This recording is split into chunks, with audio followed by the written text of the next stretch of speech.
on the Bugs Bunny Ghostbuster build. Create takes black on the hands and feet. Matte black on the straps of the proton pack. The white on the neck. And elephant gray on the head and neck.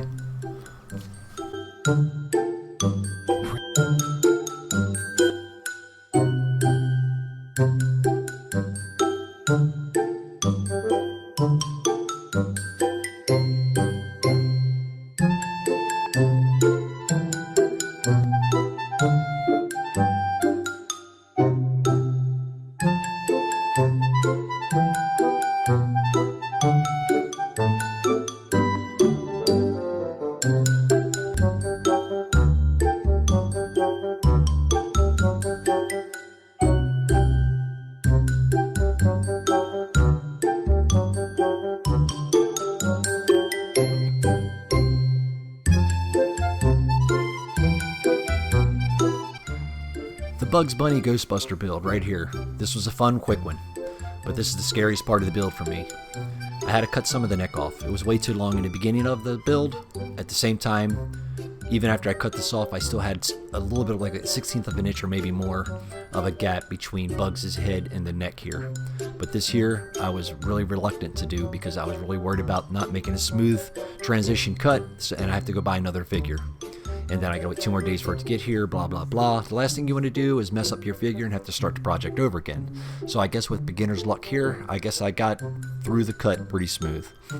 So now, the head still doesn't fit properly on the head, at least the peg doesn't go down. I didn't want to glue the head right on top of the figure. So I decided I did want a little bit of articulation where at least Bugs can move his head back and forth, left to right. Not so much up or down, I didn't care about that. So I went in here with the Dremel tool, and I went a little bit deeper into the neck. Apparently, after sizing it up here, you'll see here in a minute if I do show you, it wasn't good enough. So I had to get the drill out and went a little bit deeper. I'm trying to get better camera angles. Forgive me if my hands are in the way. I'm trying to move around some stuff. I'm using a smaller tripod. I'm trying to get a better angle for you guys and lighten up the build a little bit better so it's a little bit more brighter. I added a couple lights, but like I said, I'll still be working on that as well. But here, I'm going in with the drill. I need to get deeper down inside the neck. That way the peg can fit down for a nice, clean, smooth fit. So here we go. So thanks guys for watching. I'll pop in and out. Check out Bugs Bunny turns into a Ghostbuster.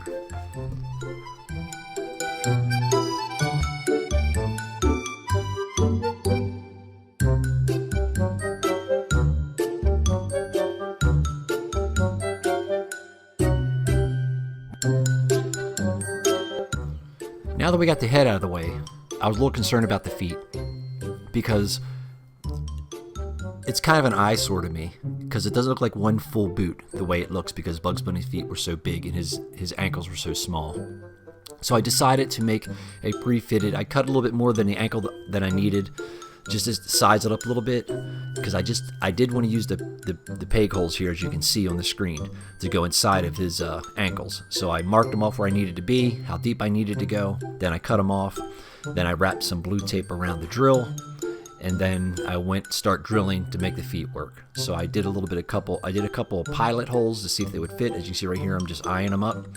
What I did was, again, I went with a smaller bit that was actually on the peg on the bottom of the Ghostbuster's leg when I took the shoes off, and I made them a little bit smaller on Bugs Bunny's feet. That way when I heat it up, they can slide over top and just basically hold themselves in place. That way I do have articulation on the feet. I don't know, I probably said it 10 times over, but I'm not really happy how the final product come out at the end of the video, or the beginning of the video that you saw, the final product, because it's kind of an eyesore. I can always go back in with some multi-put or some clay to make it look like all one boot, but I think I'm just going to keep it this way for now, just so, I don't know, it's kind of an eyesore, to be honest with you. It just doesn't look right, the transition from the boot laces down to Bugs Bunny's feet. But I guess you have to use your imagination. And like I said, the blue tape there, if you're going to drill something out, give yourself a marker, mark it off, measure it out, put the blue tape and only go down as far as the blue tape will take you. That way you don't go through the bottom of the foot. So that's where we're at here. We're working on the feet. We'll check this out. I'll let you guys watch.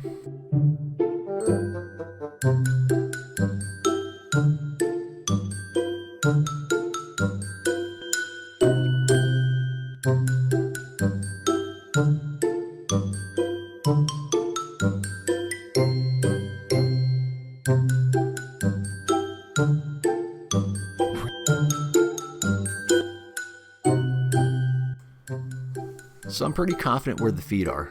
So now I'm going to go right to the hands. Like I said, I'm not real happy with the bottom of the feet where the transition from the boot. But these are two different figures combined, and I'm a Frankenstein in the figure up anyway. So I'm using parts from different figures, obviously, to make them somewhat fit. And for some reason, there was a little peg on Bugs Bunny's hand for some reason. I don't know what that was for, because it came with a real cheap rocket launcher. It made no sense. I don't know what that was for, so I cut that off. Now I'm measuring up the arms where I need to cut them. What I did here, again, like I did the feet, you'll see here.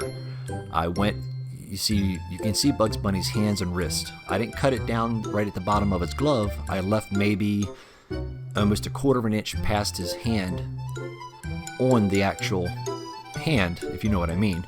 And then what I did was I took a drill bit that was a little bit smaller size than the actual hand here, you can see. And I drilled into the actual arm of the Ghostbuster right here, as you can see. And what I did was, as you can heat up the figure and you can slide them in and they hold themselves. That was the plan. The most easiest way, the quickest way that I came up with, that I can make this quick and still have the articulation of the hands to be able to move back and forth and around. Not so much up and down, but back and side to side, left and right, so to speak.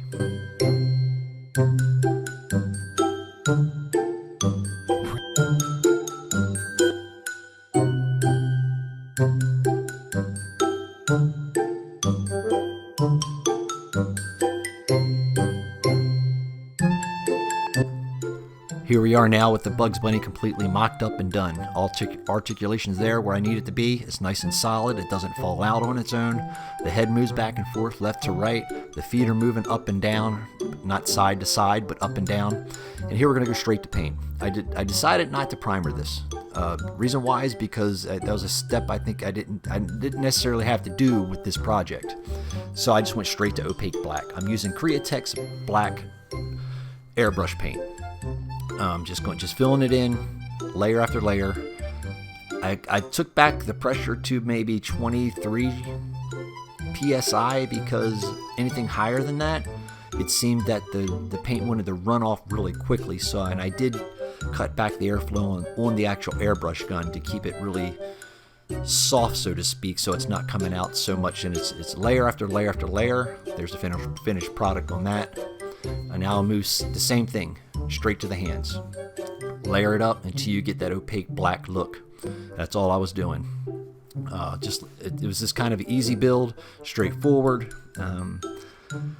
So just keep going, man. Keep going until it looks right. This part here, I used a little bit of cheap white because I didn't have any white. I forgot I was out of white, but it works as long as you mix it well and thin it out. And I used Createx black. I made a gray. I mixed them together, made a gray. There's the Createx black and there's the cheap white. A little bit of white, not much. And here's the part I really dreaded as well. I dreaded painting this because I had to make the flesh tone of the original Ghostbuster. I had to make it into a gray. And I didn't realize my... By the way, I apologize for the shaking of the camera because I'm trying a different tripod on top of the table, and when my compressor came on, it started vibrating the camera, so I'll fix that later in further videos. But here, again, I did not primer it. I just went straight in with the color. It's kind of, like I said, a quick project, fun project, but this took a few minutes. Like I said, take your time, spray some on, low pressure, let it dry, spray some on, let it dry, spray some on to get the desired effect and a complete coverage. After that, coming up here after I got done spraying this, and it was a pain in the ass to mask this off because I put it in a zip tie bag because I didn't want the overspray. Always be careful with your overspray, man, because it just somehow gets there somehow. I don't know how it gets there, but make sure you cover everything up. So now that my gray doesn't match Bugs Bunny's head, unfortunately I had to go back in and do elephant gray. I think I showed you guys the colors I used in the beginning of this video. And the elephant gray I love elephant gray, and it's the cheap apple barrel stuff. It's the cheapest you can buy. It's like 50 cents a bottle, and it works well. It's thick with something like this with coverage. And I'm kind of glad I did it, because I think the gray now I like the better gray on Bugs Bunny's head to match his neck. It's more of a real matty looking Bugs Bunny color. I didn't realize how much the colors were off. I wasn't planning on doing this because I thought it was going to be a really quick build. Still was quick, and I went in here.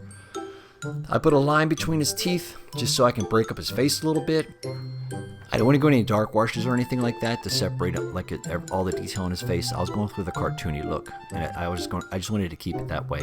And here I am, not showing you anything because of the camera. But anyway, here you go. Here's the final head sculpt of the Bugs Bunny with the elephant gray and just a line down his teeth. That's the only thing I added to this head sculpt. Now here I'm just coming in with some more elephant gray, just lighten it up a little bit after the airbrush, because I thought it was a little bit too dark. So I went around and just touched it up a little bit. And here's a part where I thought I was going to mask off, but I decided to go and do it with free-handedly, which I'm not real comfortable with, but I did it. But it's a white spot that goes up through his neck, because the front of Bugs Bunny's stomach and chest is white, and there's a white line up through the neck. So I decided to put that in instead of just leaving it gray to add a little bit more attention to detail. It turned out better than I thought. I had to water down the white a little bit, because this cheap white is real thick, but it still works well because it covers real well. So after several coats, it turned out pretty well.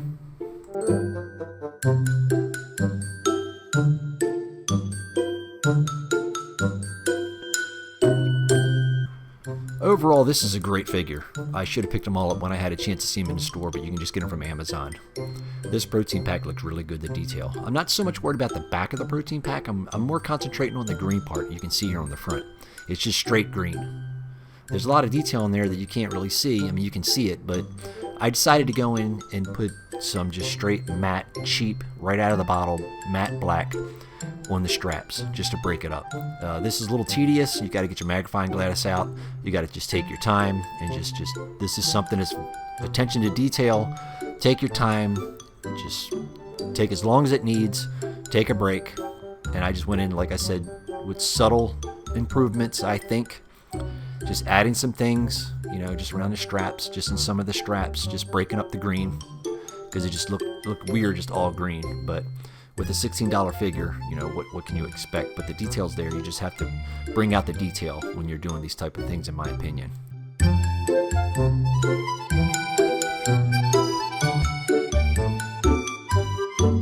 Here's the protein pack straps done with minimal paint.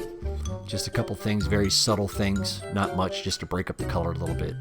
Also on the headpiece as well, all I did is dot a couple things in just an opaque black on top of the headpiece right here. No big deal. I'm not sure if I'm going to use that or not.